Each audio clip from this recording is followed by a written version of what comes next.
ओम शांति।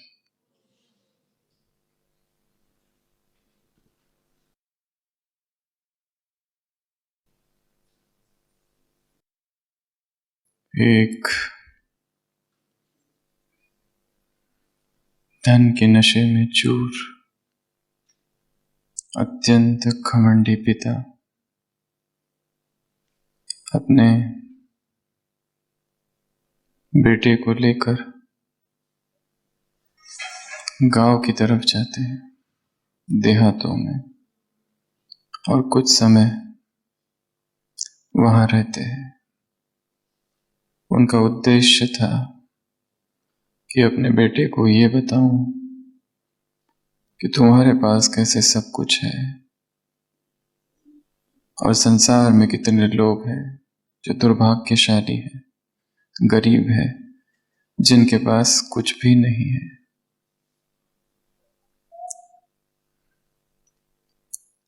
एक हफ्ता 10 दिन वो दोनों उन गरीब लोगों के बीच रहते हैं। वापस आते हैं शहर। पिता पूछते हैं अपने बेटे से कि तुमने क्या देखा, तुम्हारा क्या अनुभव है। पिता ये सोचते हैं कि उसके बेटे को अब ये और पक्का हो गया होगा कि उसके पास कितनी सारी वस्तुएं हैं, कितने सारे सुख के साधन हैं जो संसार में लोगों के पास नहीं है। संसार के लोग कितने गरीब हैं। वो बेटे से कहते हैं कि अपने शब्दों में बताओ, तुमने क्या देखा, तुम्हें क्या अनुभव हुआ। वो बेटा कहता है, पिताजी, मैंने ये जाना कि हमारे पास एक कुत्ता है और उनके पास 4। हमारे पास लाइट्स है, दिए हैं, उनके पास चांद और सितारे हैं। मैंने ये जाना कि हमारे पास गार्डन में एक स्विमिंग पूल है और मैंने देखा उनके पास पूरी नदी है जिसका कोई अंत नहीं। वो बेटा कहता है, पिताजी, मैंने ये भी देखा कि हमें भोजन खरीदना पड़ता है पर वो भोजन खुद बनाते हैं, अपना भोजन खुद उगाते हैं। वो कहता है, मैंने ये भी देखा हमारे पास आंगन है, उनके पास क्षितिज है जिसका कोई पारावार नहीं। वो बेटा कहता है कि हमारे पास सुरक्षा के लिए फेंस, दीवार है बड़ी बड़ी, उनके पास किसी दीवार की आवश्यकता नहीं है क्योंकि उनके मित्र ही उनकी रक्षा करते हैं। वो बेटा कहता है, हमारे पास छोटी सी जमीन है, उनके पास खेत है। और अंत में बेटा कहता है कि पिताजी, आज मैंने जाना कि हम लोग कितने गरीब हैं और वो लोग कितने अमीर हैं। सुख, खुशी, आनंद वस्तुओं से नहीं खरीदा जा सकता। मुरली में है, अज्ञानी लोग खरीदने की कोशिश करते हैं प्रसन्नता, परंतु भौतिक वस्तुओं से, संसारी चीजों से, संसारी पदार्थों से, सुख साधनों से आत्मा को कभी भी तृप्ति मिल नहीं सकती क्योंकि आत्मा अनंत है, असीम है। असीम की प्यास असीम ही बुझा सकता है, अनंत की प्यास अनंत ही बुझा सकता है। सब कुछ पाने के बाद भी एक गहरा खालीपन, एक स्पिरिचुअल वैक्यूम, एक आध्यात्मिक रिक्तता हृदय में रहती है। जब तक हम स्वयं की सत्ता को न जान लें,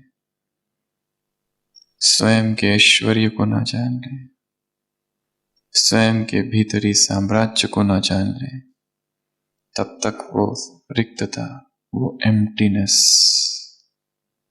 अंदर रहेगी। बाहर का कोई भी सुख, बाहर की कोई भी रोशनी, बाहर का कोई भी दिया भीतर प्रकाश नहीं कर सकता। भीतर की यात्रा अत्यंत अकेले की यात्रा है। भीड़ वहां प्रवेश नहीं कर सकती। भीड़ अंदर है, इसीलिए ही समस्या है। अध्यात्म अर्थात भीतरी भीड़ को बाहर कर देना और खुद अंदर प्रवेश करना। तो आज सुबह की अव्यक्त मुरली प्रसन्नता। कितने प्रकार है प्रसन्नता के आज की मुरली से? 2 प्रकार, फिर और 2 प्रकार, और कहीं 3 प्रकार। एक short lasting and long lasting, अल्पकालिक, दीर्घकालिक। थोड़े समय रहने वाली प्रसन्नता और लंबे समय रहने वाली प्रसन्नता। थोड़े समय जो प्रसन्नता है वो संसार की वस्तुओं से प्राप्त हो सकती है, परंतु यदि वो प्रसन्नता लंबा समय टिकानी है तो वस्तु, साधन उसका आधार नहीं हो सकते। ये पहला वर्गीकरण। दूसरा वर्गीकरण, एक है सदा प्रसन्न, एक है प्रसन्न, एवर हैप्पी और हैप्पी। तीसरा स्वयं से प्रसन्न। दूसरे में 3 भाग है। और तीसरा सेवा से प्रसन्न। दूसरे प्रकार की प्रसन्नता औरों से संबंधित है। उसमें अलग अलग जगह पर 3 बातें बताई है। पहला, हम दूसरों से प्रसन्न हैं। दूसरा, दूसरे हमसे प्रसन्न हैं। और तीसरा, दूसरों की वजह से हम प्रसन्न हैं। दूसरों से हमसे दूसरे, और दूसरों की वजह से हम। ये 3 बातें दूसरे नंबर की प्रसन्नता की।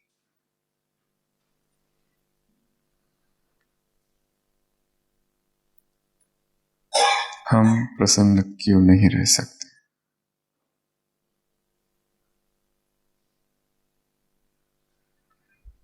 या फिर हम दुखी क्यों हैं? दुःखस्य कौन कारणम्। सारी मुरली सुख, प्रसन्नता, खुशी का अन्वेषण कर रही है।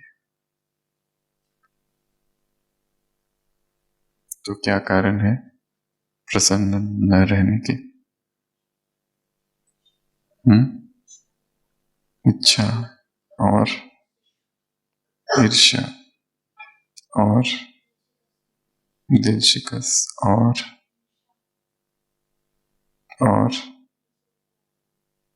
दूसरों पर आश्रित, और कितने कारण हैं? 8 कारण हैं आज की मुरली से। सबसे पहला, स्वयं को न जानना। प्रसन्न न रहने का पहला कारण, जो पहला पाठ है मैं कौन, वो भूले हुए हैं। जानते हैं परंतु विस्मृत है, Who am I? मैं कौन हूं? यही भूला हुआ है। इसके वजह से सारा ध्यान कहाँ है? अदर्स पर, दूसरों पर। कौवा सोचता है मैं कितना काला हूं और ये बगुला जो है वो कितना सफेद है। दुखी है अपने कालेपन से। बगुले के पास जाकर कहता है कि तुम तो बहुत सुखी हो संसार में, तुम कितने सफेद हो। बगुला कहता है मैं भी ऐसा ही मानता था कि मैं बहुत सुखी हूं, बहुत सुंदर हूं, पर जिस दिन मैंने तोते को देखा, दो दो रंग, मेरी खुशी समाप्त हो गई। एक ही रंग पकड़ा हूं, उसको देखो दो दो रंग है। कौवा तोते के पास जाता है। तोता कहता है मैं भी यही समझता था कि मैं सबसे सुंदर हूं, पर जिस दिन मैंने मोर को देखा मल्टी कलर्ड, मेरी खुशी समाप्त हो गई। लगा कि मैं भ्रम में जी रहा था। कौवा मोर के पास जाता है। मोर प्राणी संग्रहालय में है, जू में। कौवा कहता है कि तुम कितने सुखी हो, सब कुछ तुमको मिलता है, हजारों लोग तुम्हें देखने आते हैं और कितना तुम्हारा सौंदर्य है। मोर कहता है मेरा सौंदर्य ही मेरे दुख का कारण है। ये पूरे प्राणी संग्रहालय में हर प्रकार के पक्षी पशु है, एक कौवा छोड़कर। वो एक ही है जो आकाश में उन्मुक्त गगन में स्वतंत्र घूमता है। उससे अधिक सुखी तो संसार में कोई भी नहीं है। ये कालापन जैसे उसके लिए वरदान है। मैं कौन हूं, यही भूला हुआ है। तुम जैसा, तुम्हारे जैसा कोई भी नहीं है। You are unique, incomparable. तुम्हारा कंपैरिजन, तुम्हारी तुलना, अतुल हो तुम। तुम्हारी तुलना किसी के भी साथ नहीं की जा सकती।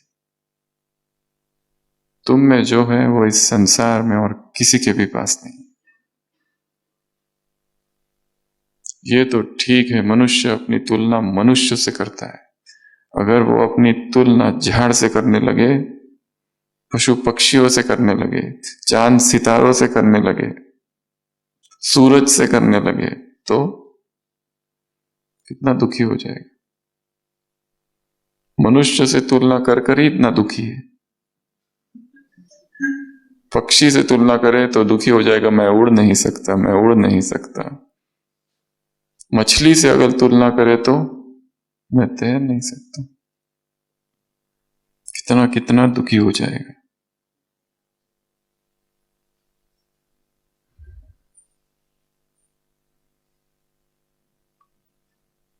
जेलसी का मूल कारण ईर्ष्या का बीज है तुलना, कंपैरिजन। कंपैरिजन अगर हट जाए तो ईर्ष्या नहीं रहेगी। तो अप्रसन्न होने का सबसे पहला कारण स्वयं की विस्मृति, आत्मसत्ता की विस्मृति।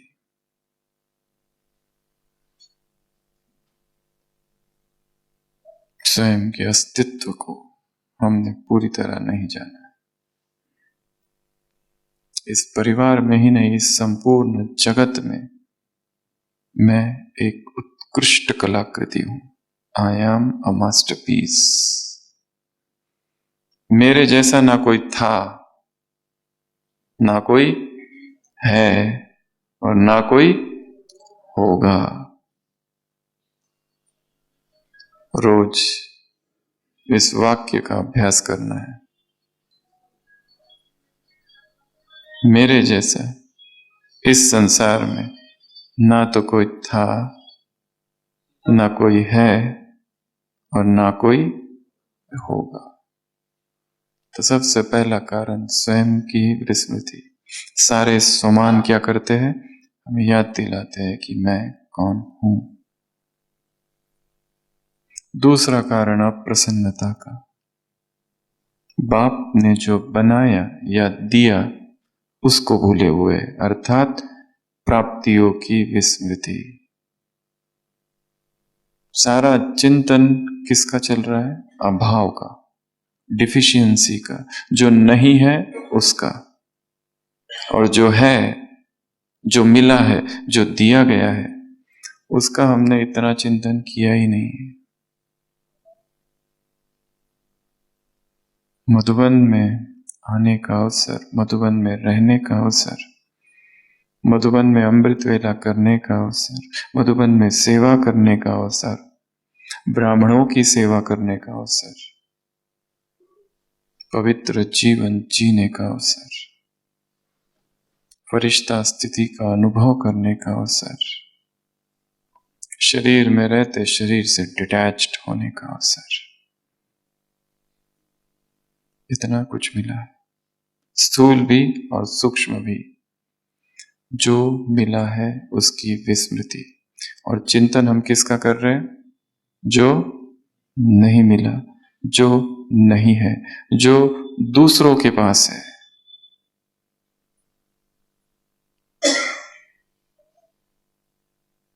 एक पत्थर तोड़ने वाला बहुत दुखी है, बड़े बड़े पत्थर तोड़ता है, बहुत दुखी है, बहुत दुखी है। कब तक आखिर यही काम, कठोर काम, पत्थर ही तोड़ता रहूं। देखता है एक साहूकार जा रहा है, सोचता है मैं भी साहूकार बन जाऊं तो कितना अच्छा होगा। भगवान से प्रार्थना करता है, हे प्रभु मुझे साहूकार बना। अचानक फरिश्ता प्रकट होता है। कहानी झूठी है पंचतंत्र की, पर उसके झूठे होने से उसका जो बोध अर्थ है वो कम नहीं हो जाता। फरिश्ता कहता है, जो तुम सोचोगे और जो तुम चाहोगे वही होगा, तथास्तु। वो साहूकार बन जाता है, इतना खुश हो जाता है, पालकी में बैठ के जा रहा है। परंतु उसकी ये खुशी अल्पकाल है। थोड़ी देर में देखता है राजा जा रहा है, उसके सामने ये पालकी तो जैसे बैलगाड़ी लगने लगती है उससे। फिर से प्रार्थना करता है, प्रभु मुझे राजा बना दे। राजा बन जाता है, तथास्तु। फिर से फरिश्ता।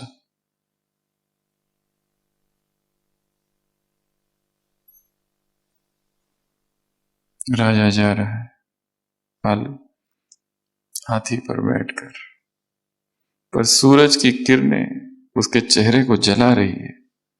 गुस्सा करता है सूरज पर। इसका अर्थ यह हुआ सूरज मुझसे अधिक शक्तिशाली है। हे प्रभु मुझे सूरज ही बना दे। तथास्तु, सूरज बन जाता है। अब बहुत खुश है, सारी धरती को जलाऊंगा। पर मेरे किरणों के बीच ये बादल कहां से आ गए, अर्थात बादल मुझसे अधिक शक्तिशाली है। हे प्रभु मुझे बादल बना दे। बादल बन जाते। अब वर्षा ही वर्षा पूरी धरती पर ये क्या, चट्टानों पर, पर्वतों पर मेरे वर्षा का कोई प्रभाव नहीं। वो तो वैसे के वैसी ही है।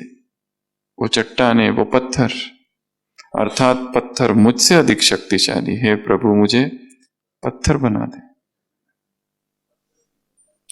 और पत्थर को तोड़ने एक पत्थर तोड़ने वाला आ जाता है, अर्थात ये मुझसे अधिक शक्तिशाली है। प्रभु मुझे पत्थर तोड़ने वाला बना दे।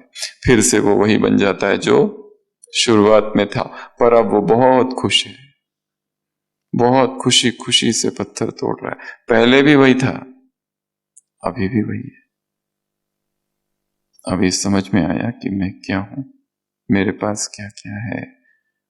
तो दूसरा कारण खुशी, प्रसन्नता, गुम होने का, जो पाया है, जो मिला है, उसकी विस्मृति, फिर से याद करना। कितनी मूर्तियों में आता है, खजानों की लिस्ट बनाओ, प्राप्तियों को सामने रखो अमृत वेला,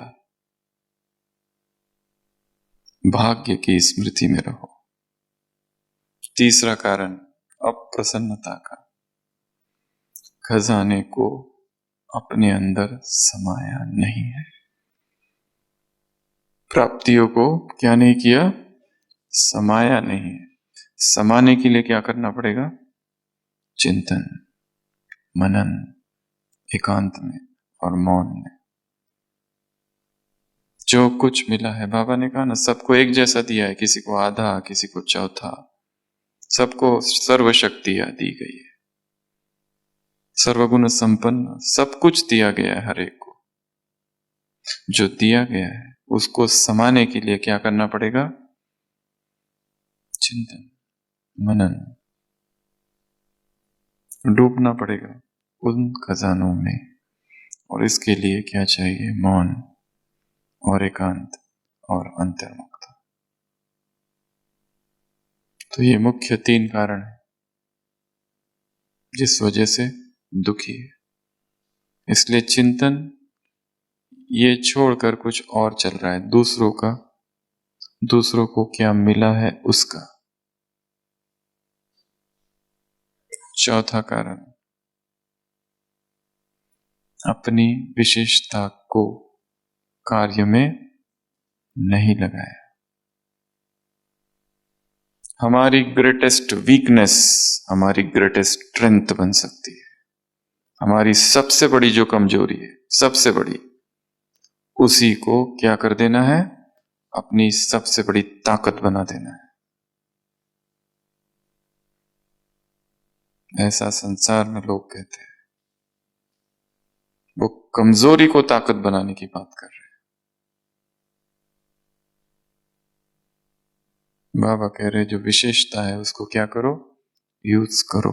उससे क्या होगा? एक, उसके आगे 0 लग जाए तो कितना बनेगा? 10 और 0 100 और 0 1000। हिसाब निकालते जाओ। एक विशेषता दूसरी विशेषता को आकर्षित करेगी, खींचेगी।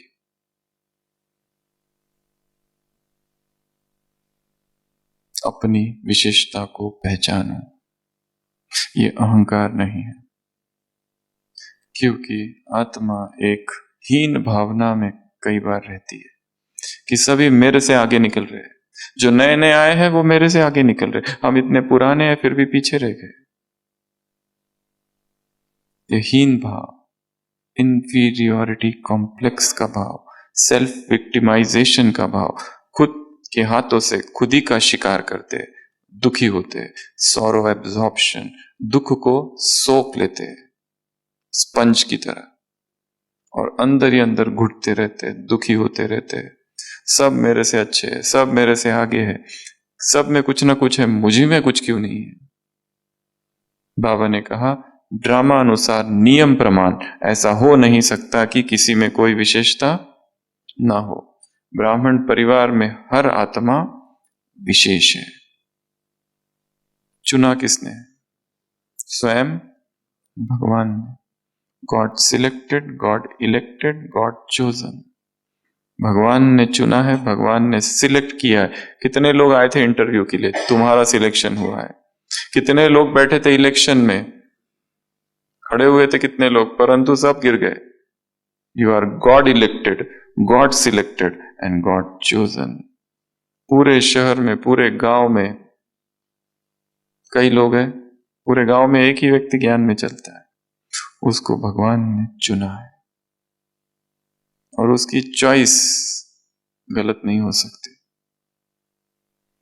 जरूर उसने कुछ पोटेंशियल, कुछ संभावना, कुछ सुप्त शक्तियां उस आत्मा में देखी होगी, इसीलिए उसको चुन लिया। संसार की भीड़ से चुने हुए। उसे लगा होगा ये मेरे काम में आएगा।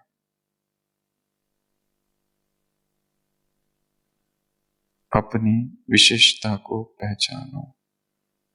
हीन भाव, जैसे सुपीरियोरिटी कॉम्प्लेक्स है, अहंकार है, वो बहुत खराब है, उसी तरह हीन भावना, सेल्फ विक्टिमाइजेशन, खुद ही दुखी होते रहना, घुटते रहना, मरते रहना, जलते रहना भीतर ही भीतर, यह तो उससे भी खतरनाक है। जो अहंकारी व्यक्ति होता है उसमें कॉन्फिडेंस तो होता है, पर जो हीन भावना में जीता है उसमें तो कॉन्फिडेंस ही खत्म हो गया है। वो कुछ भी नहीं कर सकता, कुछ करने की इच्छा ही नहीं है, कॉन्फिडेंस गया। अंग्रेजी में कहते हैं डिफिडेंस, लैक ऑफ कॉन्फिडेंस।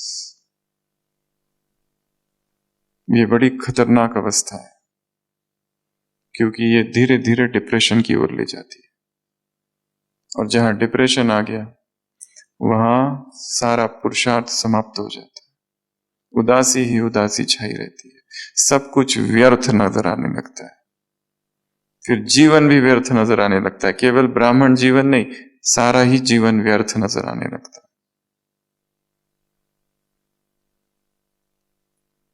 स्वयं की विशेषता को पहचान।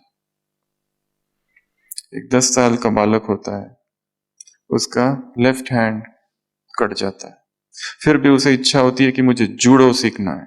वो एक बहुत प्राचीन मास्टर के पास जाता है, जूडो मास्टर, कहता है मुझे जूडो सीखना है, सिखाओ।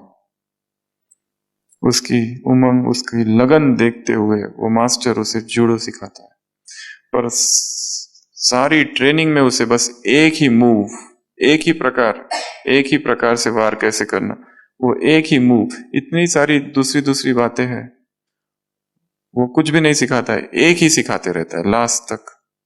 वो कहता है जैसे दूसरों को अलग अलग सिखाते हो, मुझे भी कुछ वैरायटी सिखाओ। वो कहते हैं नहीं, तुम ये एक ही सीखो। और वो इतना निष्णात, इतना ट्रेंड हो जाता है उसे एक मूव में, कि वहां जो कंपटीशन होती है उसमें जीत जाता है, अगली कंपटीशन में भी जीत जाता है, उसके आगे और एक कंपटीशन होती है उसमें भी जीतता है, और एक सबसे खतरनाक कंपटीशन होती है जिसमें उसका सामना एक ऐसे व्यक्ति से है जो उससे 10 गुना अधिक शक्तिशाली है, जिसके दोनों हाथ है, पर फिर भी उस खेल में भी वो जीत जाता है। वो अपने मास्टर से पूछता है कि मेरे जीतने का क्या कारण है।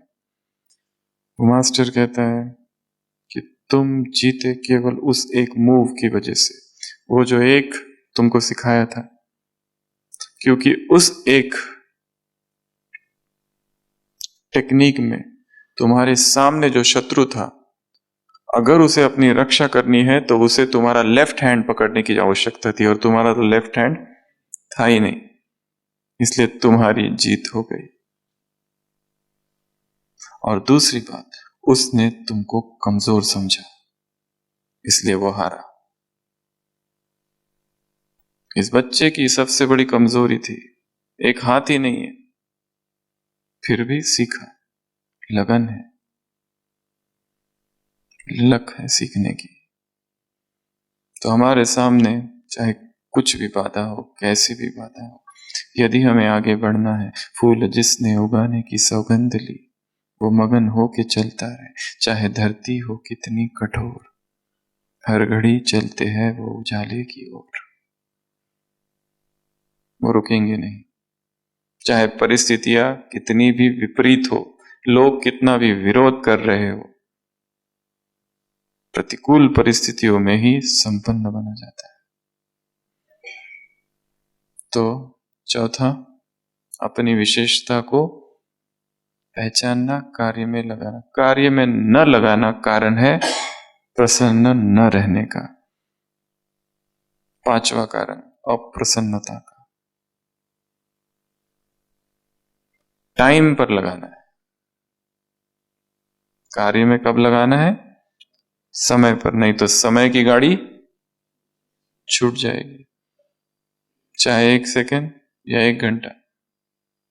कोई कहे कि मैं 1 सेकेंड ही लेट हुआ हूं, पर गाड़ी तो छूट गई ना।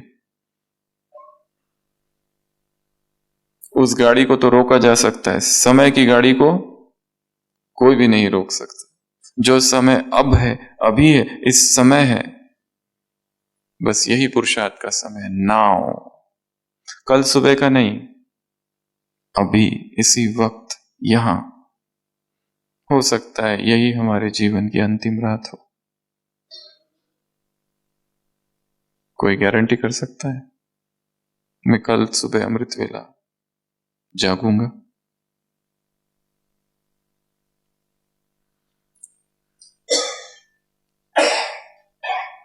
टाइम पर, समय पर अपनी विशेषता को कार्य में न लगाना हमारे दुख का कारण है, अप्रसन्नता का कारण है। छठवां, दिल शिकस्त, उदास, भाग्य को दोष देना। मेरा भाग्य ही ऐसा है, मेरे साथ ऐसा ही होता है, बचपन से ही ऐसा होता आ रहा है। जो हम सूक्ष्म में मन में सोचते हैं वो ही हो रहा है। यदि सारी दुनिया हमारा विरोध कर रही है, उसका संकल्प मन में है, चिंतन किया है सूक्ष्म में कि मैं जो भी अच्छा करने जाता हूं सब मेरे विरोध में हो जाते हैं। क्यों हो रहे हैं? वो हिसाब किताब अलग बात है, परंतु हमारे संकल्प ही ये करा रहे हैं। सूक्ष्म में हमने ही सोचा है, इसलिए ऐसा हो रहा है। जो कुछ घटनाएं हो रही है हमारे संकल्पों का परिणाम है। हमारे विचार प्रकृति में जा रहे हैं, उन्हीं तरह के विचारों को आकर्षित कर रहे हैं, केमिकल रिएक्शन हो रही है और घटनाओं का निर्माण हो रहा है। सब मेरे विरोधी है, सब मेरे विरोधी है। निरंतर ऐसा सोचने वाले के सब विरोधी, जो दोस्त है वो भी विरोधी हो जाएंगे। एक तो ये कारण है। दूसरा कारण, बीज से कनेक्शन कम है। अगर बीज से कनेक्शन शक्तिशाली है तो झाड़ के सारे पत्ते अपने आप सहयोगी हो जाएंगे। तीसरा, दिखावे की इच्छा है, कहीं ना कहीं एडवर्टाइजमेंट है, आडंबर है, ढोंग है। दूसरों को पता चले मैं हूं, मेरी सेवाएं क्या है। ये इच्छा दूसरों को विरोधी बना रही है। ये तीन कारण।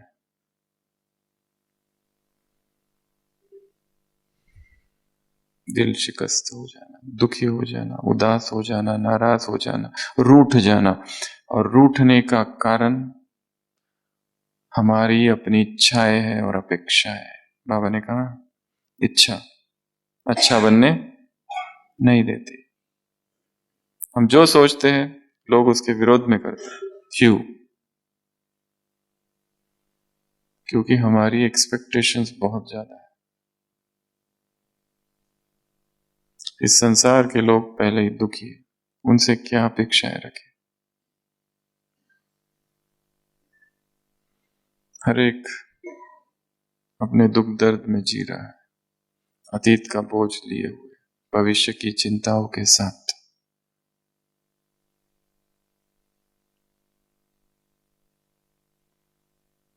दुखी हो जाना, दिल शिकस्त हो जाना, नाराज, उदास, डिसहार्टन्ड।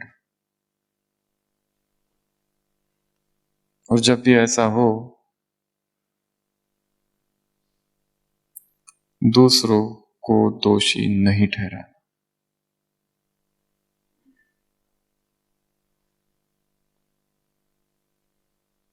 जितनी ज्यादा एक्सपेक्टेशंस उतना अधिक दुख, जितनी कम अपेक्षाएं उतना कम दुख।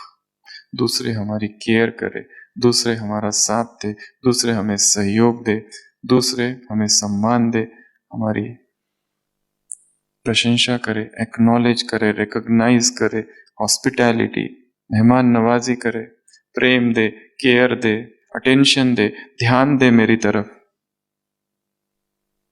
मुझे समझे, अंडरस्टैंडिंग, सिंपति, सहानुभूति प्रकट करे। ये सभी रॉयल भिखारीपन है। योगी अर्थात मुझे किसी से कुछ भी नहीं चाहिए। स्थूल तो बहुत दूर की बात, ये जितनी सूक्ष्म बातें बताई, प्रेम, सम्मान, केयर, लव, ये सब कुछ, ये भी भिखारी बना देता है। कुछ भी नहीं चाहिए। I stand alone.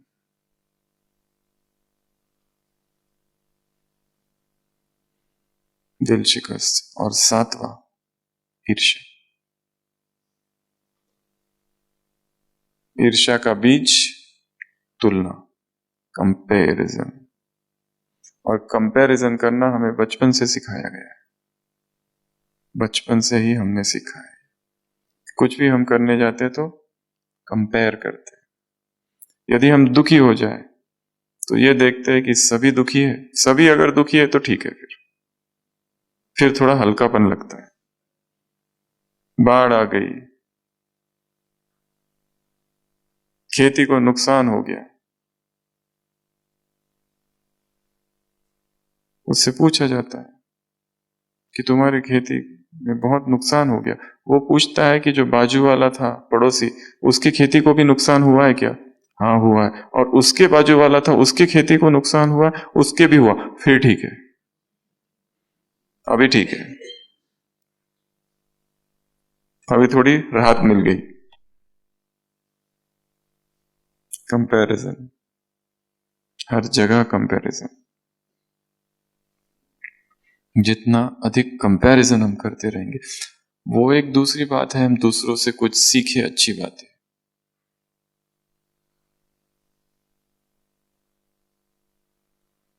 परंतु इसलिए जेलसी 2 प्रकार की होती है, पॉजिटिव एंड नेगेटिव।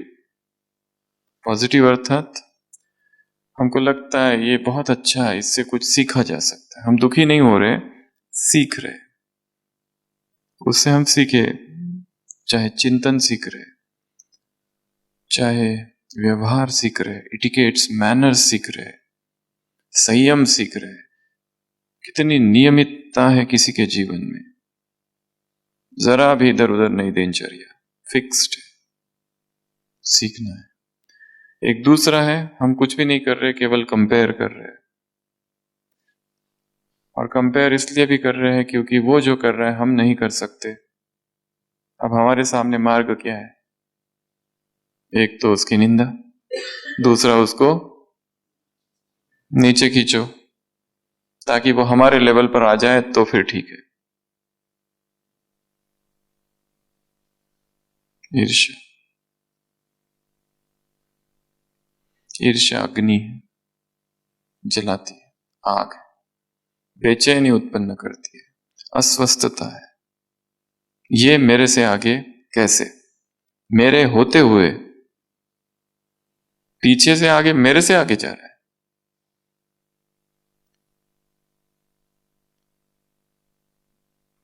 ये क्यों हम भूल रहे हैं कि हर एक की विशेषता अपनी है और वो नहीं कर रहा है, भगवान उसे यूज किए कर रहे हैं।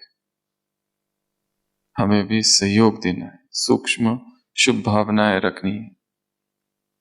और यहां ऊपर से दिख रहा है कोई आगे है, कोई पीछे, कोई पीछे, कोई आगे, वास्तव में कौन कितना आगे है किसी को पता नहीं, खाली भ्रम हो रहा है कि ये आगे है, ये पीछे।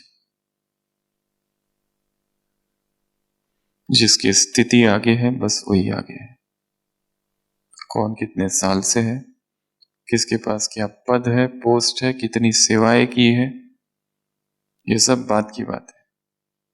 किसी को कुछ याद नहीं रहेगा क्या सेवाएं तुमने की थी। हाँ, उसको केवल एक ही बात याद रहेगी, तुम्हारा व्यवहार कैसा था, मदद मांगी थी, मदद दी थी कि नहीं दी थी, बस वही याद है। बाकी तुमने कितनी सेवाएं की किसी को कुछ पता नहीं। ईर्ष्या, आग, जलन। जितनी ज्यादा ईर्ष्या, जितना ज्यादा कंपैरिजन, उतना अधिक दुख और उतनी कम प्रसन्नता। ये 7वां कारण। ईर्ष्या से मुक्त कैसे हो, क्या किया जाए?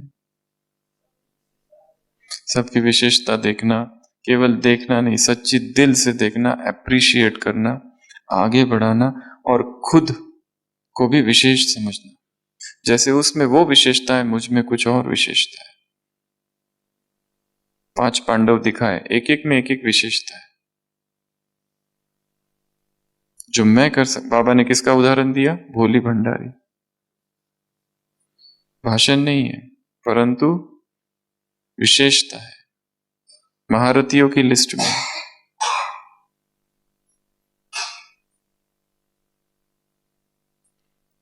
चाहे स्थूल सेवा ही क्यों ना हो, जो भी सेवा करो अपनी सारी आत्मा को उसमें डाल देनी, इतनी अहोभाव अनन्य भाव से।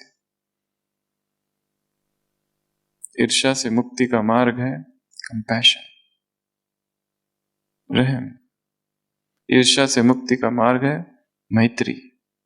एक है मित्र, जो बस ये दो ही, ये मेरा मित्र है। उसके ऊपर का शब्द है मित्रता, वो थोड़ा व्यापक है, थोड़ा बड़ा है।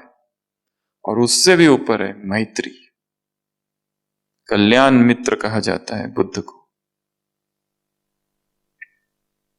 मैत्री अर्थात मित्रता फिर भी कुछ लोगों में हो सकती है, पर मैत्री की कोई बाउंड्रीज नहीं है, कोई दीवारें नहीं है, सबसे मैत्री। ऐसे 3 शब्द हैं।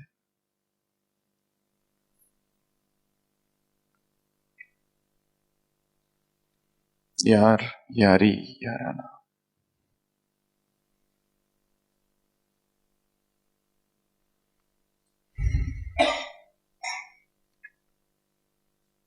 और क्या करें ईर्ष्या से मुक्त होने के लिए? ये सब पता है, फिर भी ईर्ष्या होती है, नींद नहीं आती है। वो कोई आकर उसकी तारीफ करे, फिर क्या होता है? जिसको हम अपना शत्रु समझते हैं, और कोई आके उसी की तारीफ करता है, तब क्या करे? कान बंद।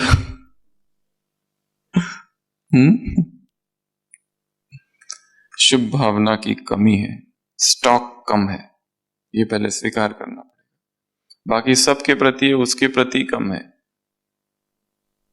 उसके अवगुण ही दिखाई दे रहे हैं,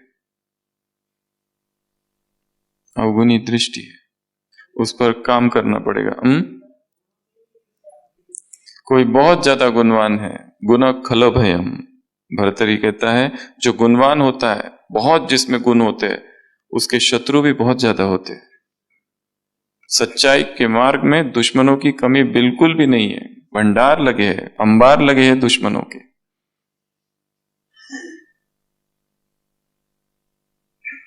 और जिसमें अवगुण बहुत है, उसके शत्रु बहुत कम होते हैं। जिसमें बहुत ज्यादा गुणवान है, वो दुश्मन भी बहुत खड़े हो जाते हैं, क्योंकि लोगों को टॉलरेट नहीं हो पाता है कि हम में वो गुण है ही नहीं और इसमें कहां से आ गया। हम इतने सालों से कोशिश कर रहे हैं कि हमारा अमृत वेला परफेक्ट हो, पर रोज कभी 3 बजे उठते, कभी 4 बजे उठते, कभी 5 बजे उठते, अभी तक स्थिरता नहीं आई है। और इसको देखो तो एकदम स्थिर, ये कैसे हो सकता है? कुछ तो करेंगे।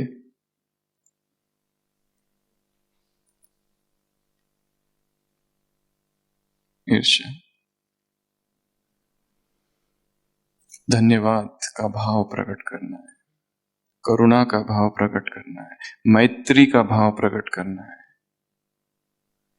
सबके प्रति। तब कहीं ये ईर्ष्या जो है ये कम कम होती जाएगी। और सबसे मुख्य ये कंपैरिजन बंद कर देना है, अपने ही स्वमान का अभ्यास। 8वां कारण अप्रसन्नता का तख्त से नीचे। नीचे क्या है? मिट्टी। मिट्टी मिट्टी में मिल जाए तुम कहते हो। मिट्टी अर्थात शरीर। शरीर को, मिट्टी को खाते हो और मिट्टी से खेलते हो, यही दुख का कारण है। बाप ने तुम्हें क्या दिया है? तख्त, गोदी में बिठाया है, उसी तख्त पर बैठे रहो, ऊंचाई में बैठे रहो। जैसे ही देहभान में आए, मिट्टी खाने लगे, मिट्टी से खेलने लगे, दुख चालू, अप्रसन्नता चालू। ऐसे मुरली में ये 8 कारण है। और जो प्रसन्न चित्त आत्मा है, उसकी 2 चीजों से तुलना की है। कौन कौन सी चीजें? एक वृक्ष और दूसरा सूरज। वो वृक्ष की भांति है, फलदायक वृक्ष की भांति जो शीतलता प्रदान करता है, उसी तरह जो प्रसन्न चित्त आत्मा है, जो अपने रूहानी वाइब्रेशन से औरों को भी प्रसन्न करता है, वृक्ष की तरह है। फल लगे हुए हैं, फलों, वृक्ष को कोई मारता है तो भी वृक्ष क्या करता है? अपने फल ही देता है। इतनी करुणा, इतनी मैत्री, इतना अहोभाव। दूसरा, सूरज। जैसे सूरज अपनी किरणें फैलाता है, वैसी प्रसन्नचित्त आत्मा क्या करती है? भुला देती है बहुत सी बातों को। व्यक्ति वायुमंडल को परिवर्तित कर देती है, वातावरण को ही बदल देती है अपनी प्रसन्नता के प्रकंपन से। ये दो चीजों के साथ तुलना की। और एक तुलना है मुरली में, धन। कोई लोग धन बहुत है परंतु खर्च नहीं करते, रखा हुआ है, साधन है, यूज नहीं करते, पड़ा पड़ा खराब हो जाता है, दूसरों को भी नहीं देते। एप्पल मिले हैं, एप्पल रख दिए, खुद ना खा रहे ना दूसरों को दे रहे, और जब निकाल के देखते तो सड़ गए, अब फेंक देते।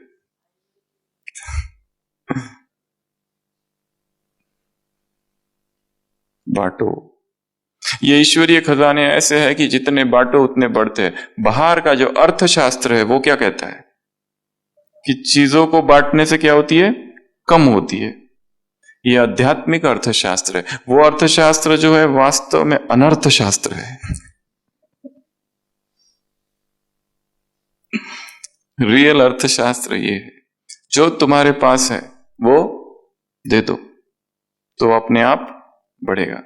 इस हाथ से देते जाओ, इस हाथ में आते जाएगा। इधर से आया इधर से चला भी गया, अनित्य है वो भी, उससे क्या लगाओ।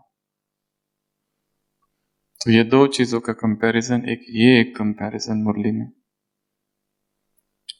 प्रसन्न चित्त रहने की और एक विधि भी बताइए। कौन सी? टीचर्स से मुलाकात, पैदल वॉकिंग।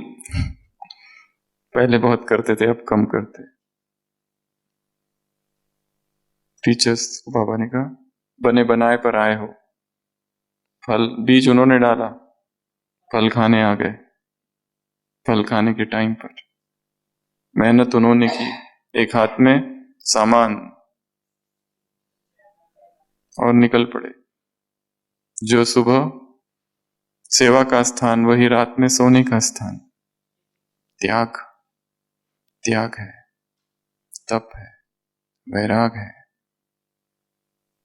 इसलिए अब ऐसी सेवा करो, क्वालिटी और क्वांटिटी की।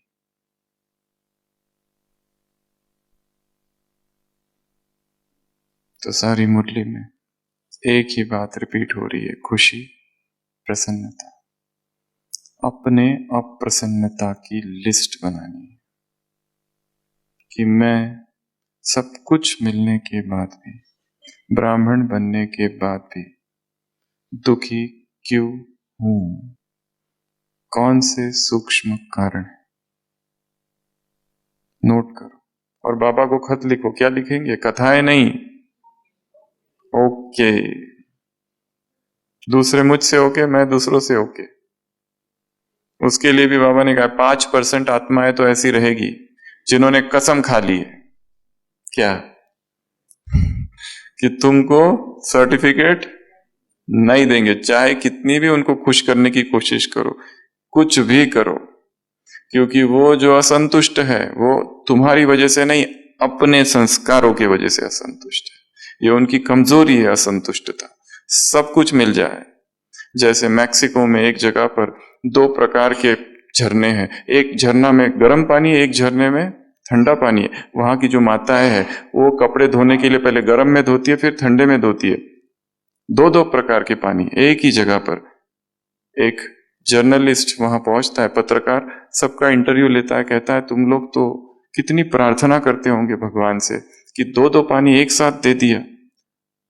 वहां की एक स्त्री कहती है कैसा पानी, साबुन तो दिया ही नहीं, खाली पानी से क्या होता है? सब कुछ है फिर भी दोष तो निकालेंगे। बड़ी शार्प होती है ऐसी आत्माएं, बहुत स्ट्रांग इंटेलेक्ट होता है। बाकी लोग तो स्तुति करते रहेंगे, बहुत अच्छा बहुत अच्छा, पर ये लोग बहुत एक एक चीज का अन्वेषण विश्लेषण करके उसमें गलत क्या है वो निकालेंगे। हम पर इतना, हमारी इतनी स्टडी कर रही है, कितना धन्यवाद देना चाहिए उनका।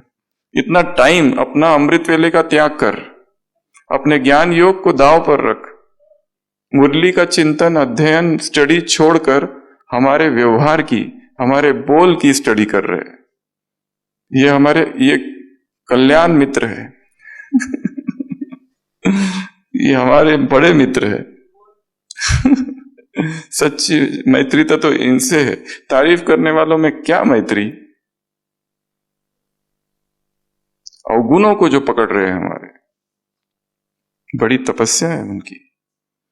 ऐसे कैसे सदा प्रसन्न रहने वाली आत्माओं को ऐसे, ऐसे नॉलेजफुल आत्माओं को ऐसे, ऐसे पावरफुल आत्माओं को ऐसे, मास्टर सर्वशक्तिवान आत्माओं को ऐसे, सामना करने और समाने वाली आत्माओं को ऐसे, सच्चे सेवाधारियों को ऐसे, बड़ी बात को छोटा करने वाली आत्माओं को ऐसे, वायुमंडल को शक्तिशाली बनाने वाली आत्माओं को ऐसे, प्रसन्न चित्त आत्माओं को ऐसे, सबसे बड़ी सेवा करने वाली, सबसे बड़ी सेवा क्या है, प्रसन्न मूर्त बनना, ऐसी प्रसन्न मूर्त आत्माओं को ऐसे, विशेषताओं को जीवन में धारण करने वाली, विशेषताओं को जानने वाली, पहचानने वाली, काम में लगाने वाली, समय पर कार्य में लगाने वाली, विधि पूर्वक कार्य में लगाने वाली आत्माओं को ऐसे, तख्त नशीन आत्माओं को, तख्त से नीचे न आने वाली, कर्मेंद्रिय जीत आत्माओं को, स्वराज्य अधिकारी आत्माओं को, मिट्टी को न खाने वाली, ना मिट्टी से खेलने वाली आत्माओं को ऐसे,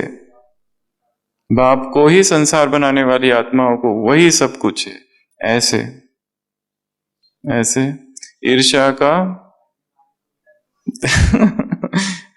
हम तो ईर्ष्या नहीं करते, दूसरे हमसे ईर्ष्या करते, तब क्या करें, ये एक दूसरा प्रश्न है। हम तो किसी से नहीं करते, पर हमसे करते हैं दूसरे, लगे हुए हैं टांग खींचने में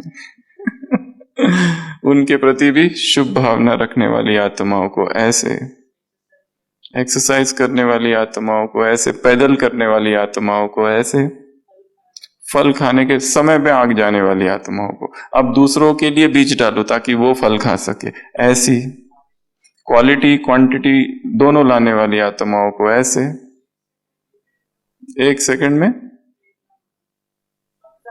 सेकंड भी लेट ना होने वाली आत्माओं को, समय की गाड़ी को एकदम टाइम पर, किसी किसी को आदत होती है टाइम पर निकलते और हमेशा ट्रेन दौड़ते हुए पकड़ते हैं, हमेशा एकदम एक सेकंड, ट्रेन अभी चालू हो रही है और फिर पैर रखते और ट्रेन चालू, तो बहुत पहले पहुंच जाने वाली आत्मा ऐसे, दिल शिकस्त ना होने वाली आत्माओं को ऐसे, सेवा में सफलता प्राप्त करने वाली आत्माओं को ऐसे, स्वयं से प्रसन्न, दूसरे हमसे प्रसन्न, सेवा से हम प्रसन्न, बाप फिर हमसे प्रसन्न होगा, ऐसी सफलता मूर्त आत्माओं को ऐसे, समस्याओं को छोटा कर देने वाली आत्माओं को बाप दादा का याद प्यार, गुड नाइट और नमस्ते। हम रूहानी बच्चों की रूहानी बाप दादा को याद प्यार, गुड नाइट और नमस्ते। शिखर पर मिलेंगे। सभी अपनी यात्राएं चालू कर।